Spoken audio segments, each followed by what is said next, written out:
maano natin. Sige, paano mo na lang, pakwentuhin mo na, George, anak. Una po sa lahat, hindi ko po pwedeng ilabas ang identity ko, kaya dito lang po.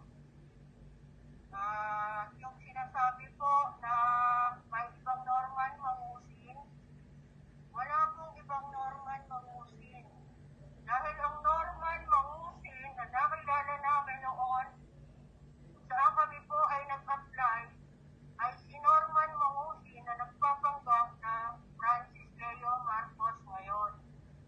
Para po sa kaliunawan ng lahat, hindi po kami tanga para mag-akusa sa isang tao na hindi namin kilala. Hindi ko po pwedeng makalimutan ang araw na nakaharap ko si Norman Mangusin. Hindi po pwedeng magbago ang mukha niya. Wala po noon hanggang ngayon. Isang mukha lang po yan. Kaya yung sinasabi noon na Norman Mangusin na nasa Italia, hindi po yan. Kami po ang biktima. Kami po ang nakakakilala, nakakaalam kung sino ang tunay na Norman Mangusin. Nasa korte na po lahat. Bakit kailangan yung pagpanghimasungan at laid-laitin ng mga pagkatao namin? Hindi po kayo ang nabiktima, kami ang biktima. Nakakasama po ng loob ng mga kapwa namin OFW, tatawagin kaming mga pok-pok. Hindi po namin ginusto yun. Hindi po namin ginusto na makarating sa lugar na yun saan pagsasawaan ng iba't ibang lahi ang katawan namin. Napakasakit po ng ginagawaan nyo sa social media. Kasi yung kasamahan namin, lalagyan nyo ng lalagyan nyo ng patong sa ulo para lamang magsalita. Anong gusto nyo?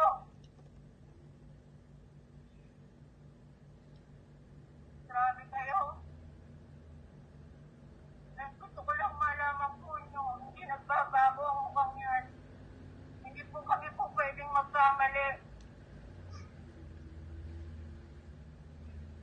Si Norman noon, hanggang ngayon, isa lang po ang mukha.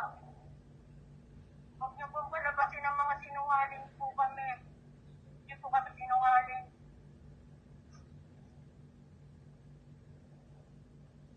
Sobra na po yung ginagawa niyo sa amin sa social media. Kami na po yung pinapalabas niyo ng mga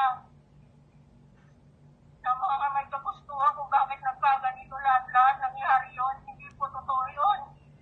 Sa mga pokpo kami. Dapat kayo mga OFW, kayo ang kakampi namin. Dapat kayong mga OFW magtanggol sa mga biktima. Hindi yung biktima ang pinapanigan nyo. Dapat kayo mga kapwa namin OFW. Kayo ang nasa panig namin. Hindi kayo ang nagdidiin sa amin. Nasa korte na, ano pa bang gusto nyo? Nasa korte na po lahat. Ano pang kailangan yung upayan, halugugin sa pagkatao namin? Mayroon po bang may gusto na mangyari ang ganito? Hindi po, di ba? Magustuhan po ba namin? Magustuhan po ba namin mapariwara? Lay, pwedeng pakikwento mo, paano kayo ni-recruit? Pwede pakikwento mo, paano kayo nagkita? Kasi po yun. Nag-apply po kami doon. Actually, yung iba dyan, hindi ko nga personal na kakilala. Ngayon ko na lamang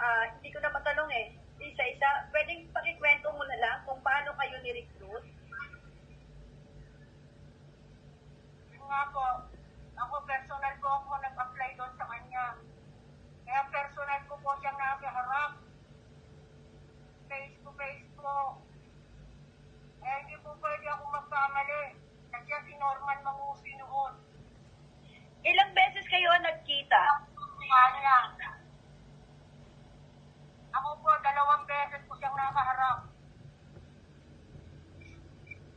Yung mga kasama mo ba, doon na lang kayo nagkita-kita? Hindi ko pa po sila nakaharap noon. Lang ngayon po, hindi ko pa po sila nakaharap. Pero noon, siguro, mga kasamahan ko siya, kasabayan ko silang nag-apply din. O kasi yung visa nyo, sabay-sabay kayo lahat di ba? Magkakasama kayo.